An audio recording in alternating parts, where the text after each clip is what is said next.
After Elon Musk revealed his takeover bid on Thursday, April 14th, to buy 100% of Twitter and take it private, Twitter's board of directors fired back by adopting what's called a poison pill.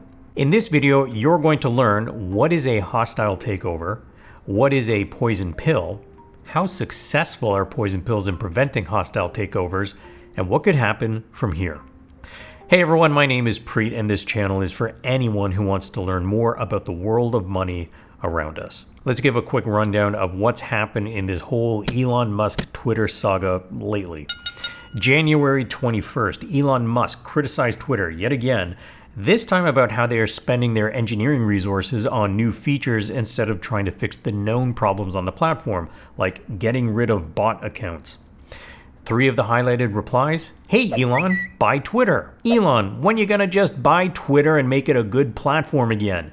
And "Can you buy Twitter, please?" Was that all it took for Elon to decide to do just that? Or did he have plans well before this? I don't know if we'll ever know for sure, but I wouldn't put it past him. Think I was also gonna be a chill, normal dude? 10 days later, January 31st, Musk quietly starts buying shares of Twitter. March 14th, Musk crosses the 5% ownership threshold. If he has intentions to influence the direction or management of the company, SEC rules stipulate that he needs to publicly disclose that he passed 5% ownership within 10 calendar days after reaching this amount, which would be March 24th. March 24th.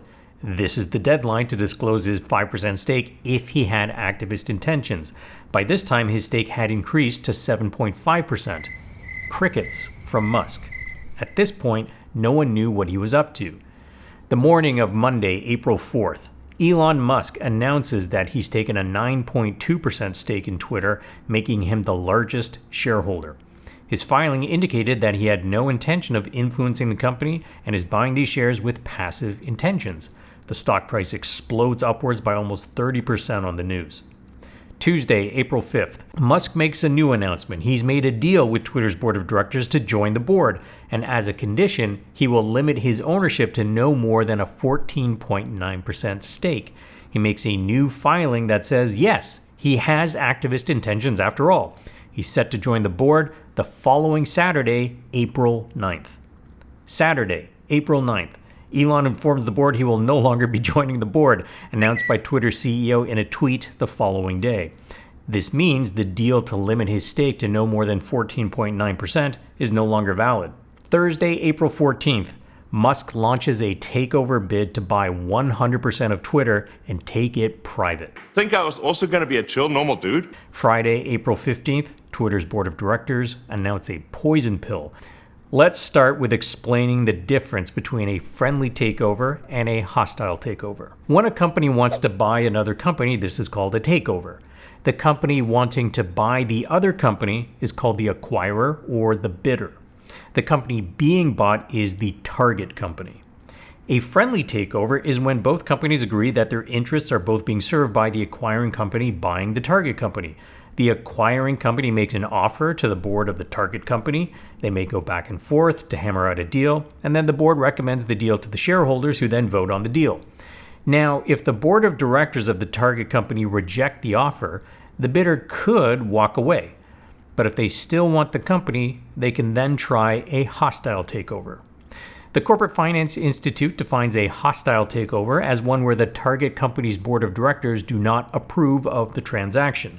The bidder essentially goes directly to the shareholders by making an offer to them. If the deal is good enough, the deal could go through even though the board is against it. Now, the board can opt to take a variety of defensive measures, and one of these defensive measures falls into a category of strategies known as poison pills. So, what exactly is a poison pill? The name comes from the use of actual poison pills used by spies in case they got caught by the enemy. They would take the pill to kill themselves instead of facing interrogation to avoid giving up state secrets. So, pretty hardcore stuff. It's looking pretty bad with the investigation, and Logan says we have to take these. Cyanide pills, the whole team.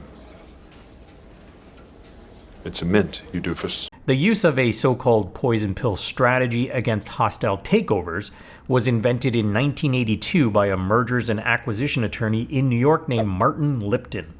It's designed to make it less attractive or more expensive for the acquirer to successfully complete the takeover of a target company. This strategy could indeed lead to a better deal for shareholders overall. Poison pills are more formally known as shareholder rights plans. And while there are a few versions, let's describe the one Twitter is using, which looks to be the most common form. If we look at Twitter's press release, let's parse it. The board unanimously adopted the plan, so it's a unified front from the board. It's a limited duration. The rights plan will expire in 1 year on April 14th, 2023. I'll link the news release in the comments, but this paragraph basically says that the stated goal is to increase shareholder value, making sure they get as high a price as possible, and to give the company enough time to consider any proposals.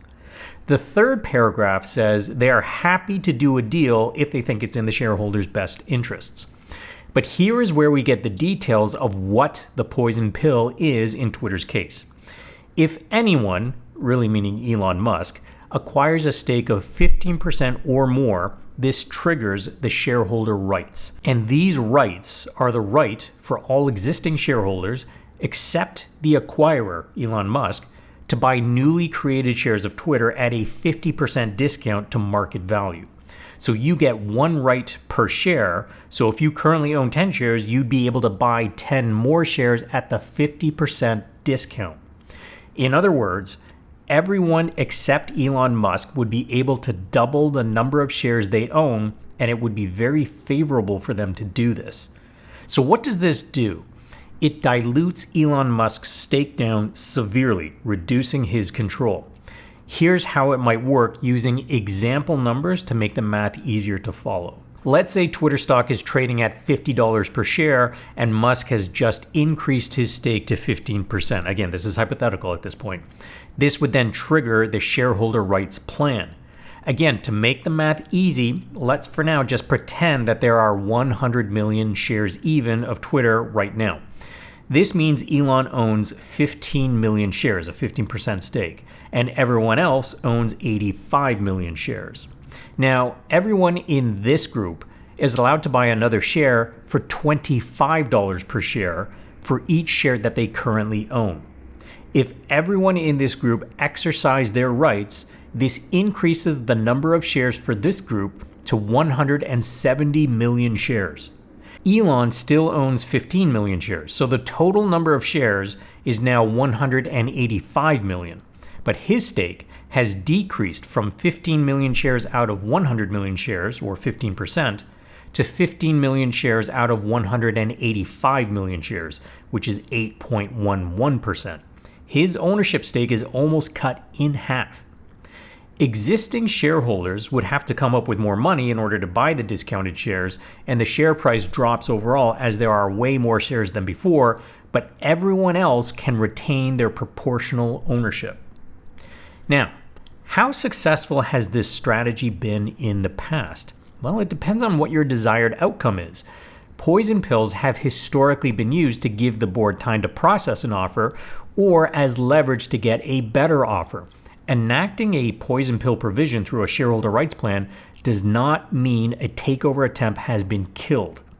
According to CFO Magazine, in an article published in 2001, from 1997 to the article's publication, for every company that successfully used the poison pill defense to prevent a takeover, 20 companies with poison pills were eventually taken over.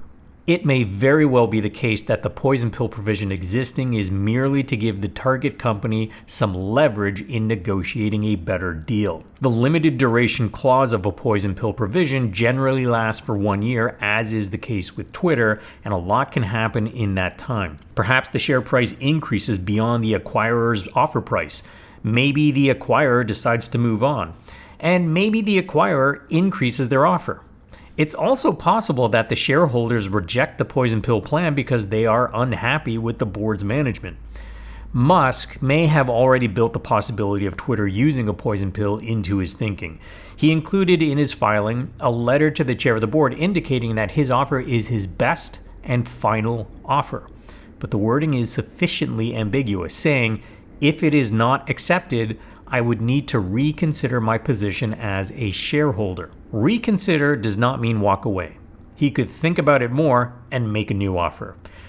I don't think anyone knows what happens next, not even Elon. And while the board might institute a poison pill provision as a defensive strategy, ultimately, the shareholders control the company.